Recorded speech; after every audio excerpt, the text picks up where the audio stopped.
Hey there, everybody. Welcome to our review of NCIS Season 20, Episode 3, Unearth. Is everybody ready to get some gold? There be gold. Oh, wait, there's stones in this dead body. Oh. What is going on here? I loved this episode. This episode was really, really good. Last week we had the cheese episode. It was all right. You know, I enjoyed the cheese puns or whatever, but I was really into this episode. There was a lot of fun stuff going on.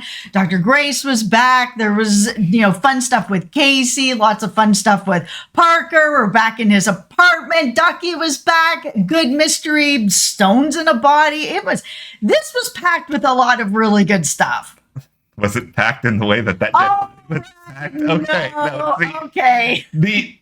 I like this episode too. I think I like the cheese one better. I don't know. Maybe I'm on an island with that. Share in the comments. But go ahead and, hit that subscribe button. If you're new to the channel, I'm Matt. This is Jess. We're here every week talking all about NCIS. What's going on in this crazy world? What sort of pun they're going to throw at us? So we don't want you to miss any of those updates. Also follow us over on Instagram. It is Matt's birthday coming up, and we're going to have a whole bunch of pictures up there this weekend. So make sure you follow us over there so you don't miss any of the fun that we're going to be having. Okay. I think this episode to me was most successful just when it comes to sort of developing and establishing Dr. Grace more as a character as opposed to just like some person who comes in and is used for exposition throughout an episode. And her relationship with Torres, I think, was done in a way that was realistic enough where it didn't feel like all these therapist lines were being crossed, but also still, I think, emotional and pretty impactful. Yeah, I mean, I really like Dr. Grace, so it was good to see her back, but not just back, but more of a spotlight. We got to know a little bit about what's going on with her.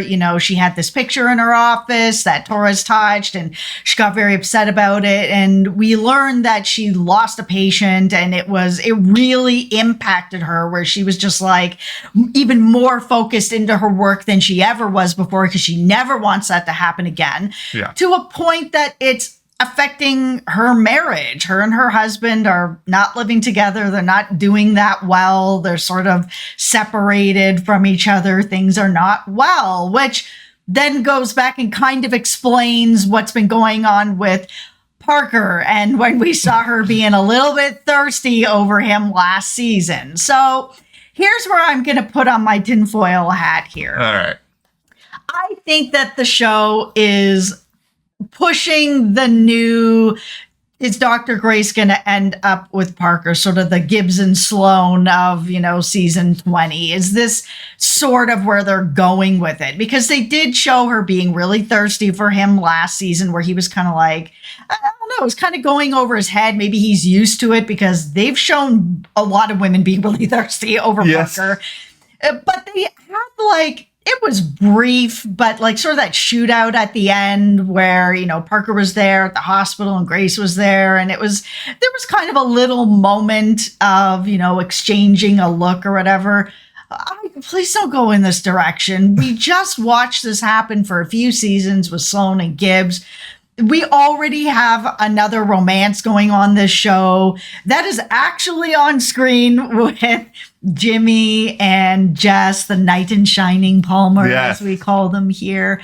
Not everyone needs to be in a relationship on this show. It does not need to turn into sort of like the Chicago series. No offense to the Chicago series, but everybody's hooking up, and NCIS is not like that. I don't mind a relationship on the show, and I enjoy a good ship, but not Dr. Grace and Parker, please. I think that this episode, I kind of took some of this episode as them sort of maybe moving away from it. I didn't see the moment that you were talking about with Parker and Grace. I'm sure it was there. I just didn't see it. It was brief, but it was there. I think that this episode to me sort of established, okay, Dr. Grace has something else going on relationship-wise. Torres seemed to have gotten through enough to her that maybe she's giving him a call. Maybe they're going to talk some things out. And I'm hoping, because, we made our thoughts very clear about this thirstiness with Grace and Parker last season. Yeah.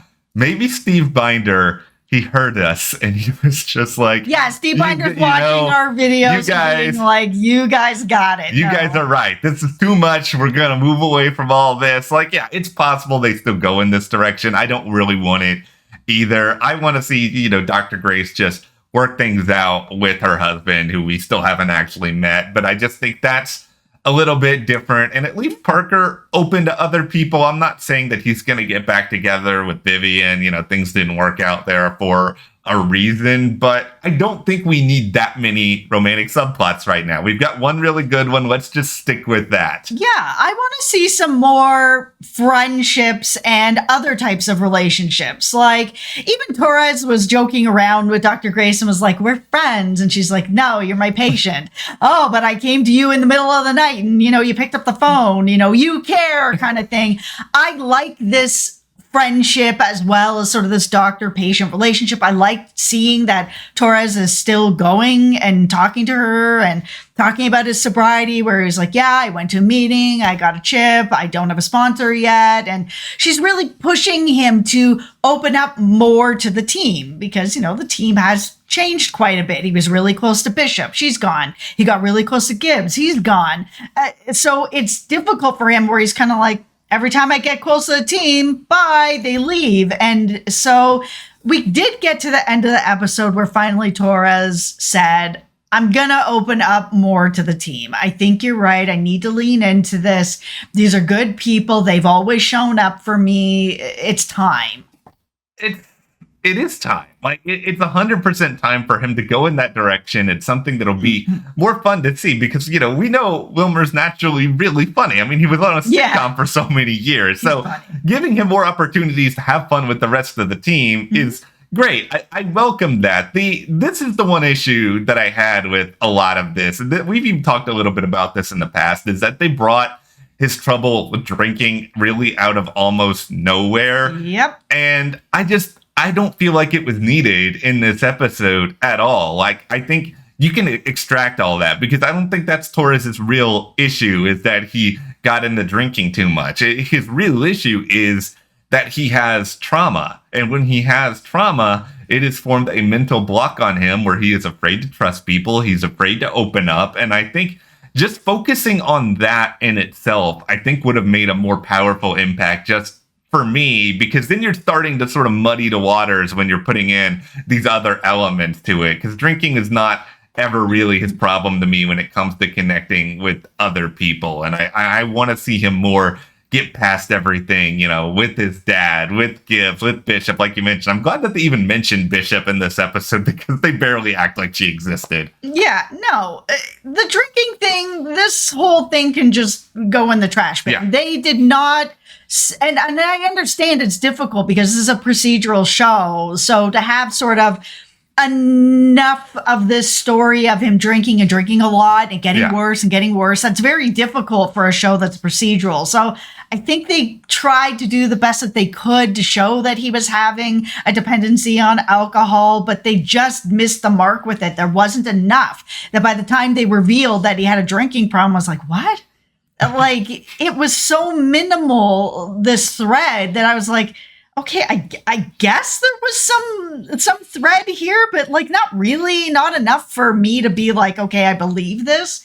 It really is about his trauma and his abandonment issues, where he's lost his dad, he's lost Gibbs, he's lost Bishop, and he's lost them all like bam, bam, bam, like in, sort of short order, that it is getting muddied with this drinking thing, that it's kind of like, okay, we know that that's now a plot that's going on. And since they brought it in, I am glad that they are actually addressing it and being like, okay, he's going to a meeting, he's going to try to find a sponsor. Okay, if you've introduced it, cool, you're seeing it out. You have to. But I am glad that this episode also focused on Dr. Grace being like, well, here's the actual problem. It is this.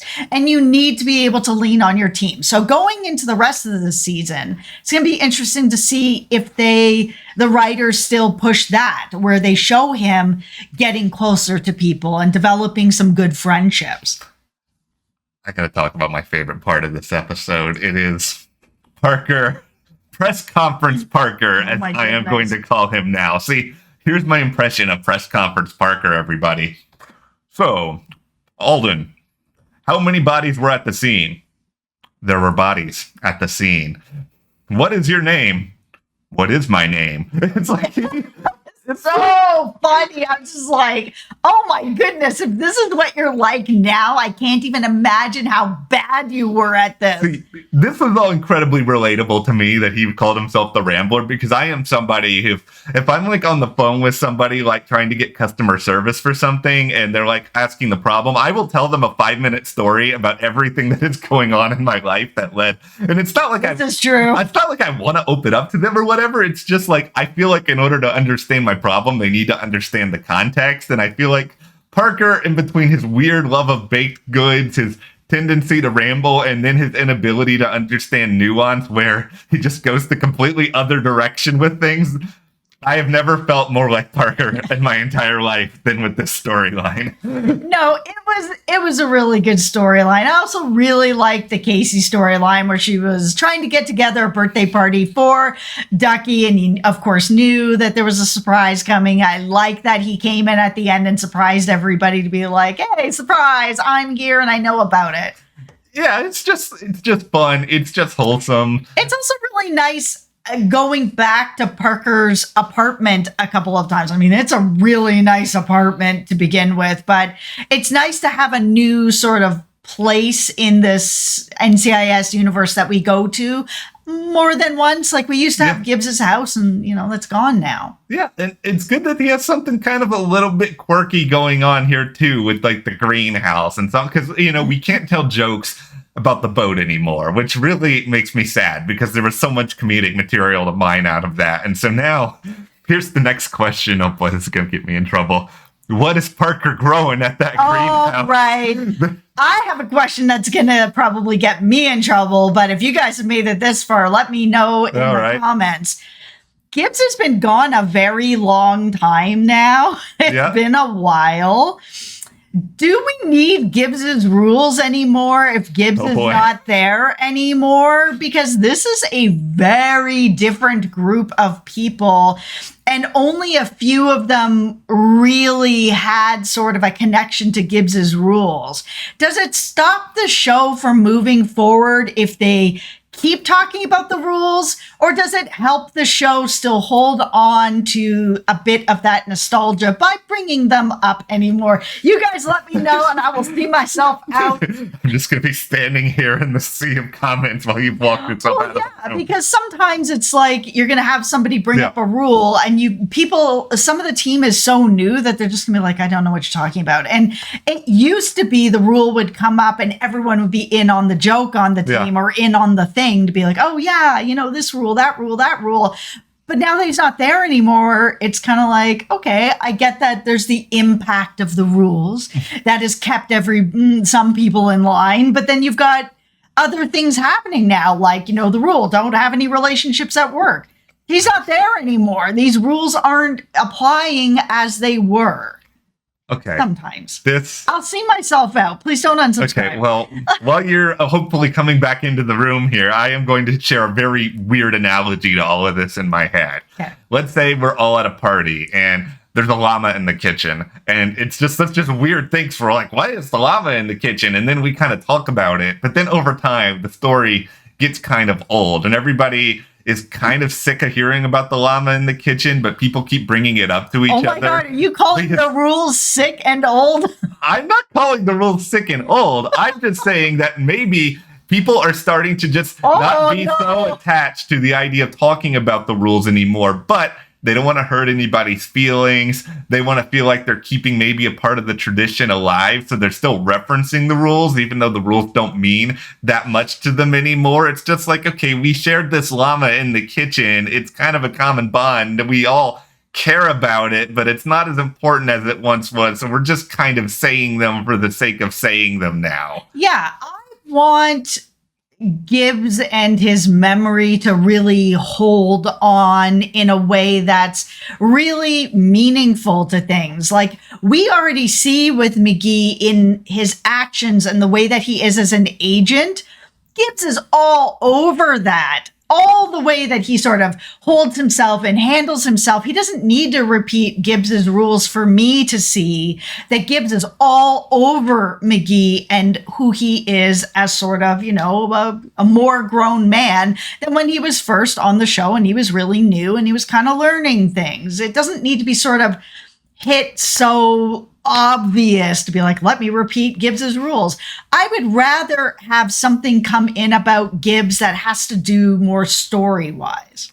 I think for me, if you're bringing back Gibbs's rules, you need to bring back Gibbs. And I'm not saying he's coming back full time. I agree. But just like if Mark comes back later this season, maybe there's a situation that comes up where somebody doesn't follow one of the rules and then he brings it up to their face. That could be really fun. Otherwise, like you said, story driven. That's always going to work with this show. But we will see where things go. We're only 30 episodes in. There's a lot of room left to tell a lot of exciting things. Yeah. So go ahead, hit that subscribe button. We don't want you guys to miss any further updates, and we'll see you here next time.